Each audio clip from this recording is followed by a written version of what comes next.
Good day to you. My name is Graham Paddock, and today I'm going to talk to you about the duration and termination of managing agency contracts.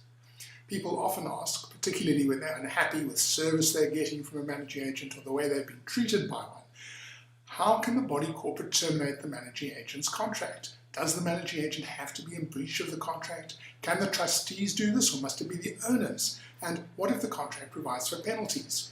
Well, the prescribed management rules deal with these issues in Prescribed Management Rule 28, 7 and 8.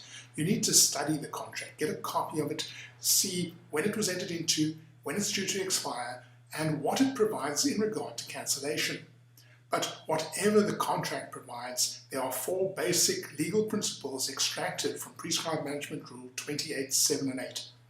Number one is in regard to the maximum duration. A management agreement cannot continue for more than 3 years. A new contract can be entered into, of course, but an existing contract cannot be extended so as to last longer than 3 years. The second is the decision not to renew on expiry.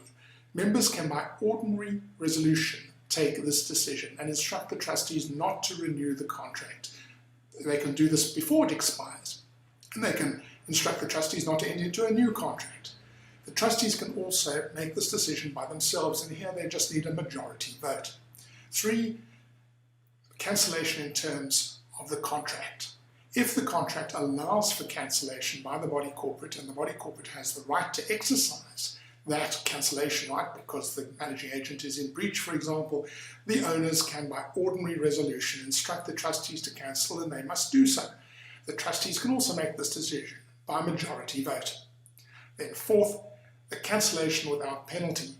Well, even if the contract does not allow the body corporate to cancel, or if it does, but the body corporate cannot prove that the managing agent is in breach, the owners are still entitled to authorize cancellation without penalty. A provision in the contract to the effect that the body corporate will be liable for a penalty or any other type of liability on cancellation is not enforceable if the owners authorize that cancellation by special resolution and the body corporate gives the managing agent 2 months' notice of termination. That's the story in regard to cancelling management agreements in 4 points. Thank you for joining me.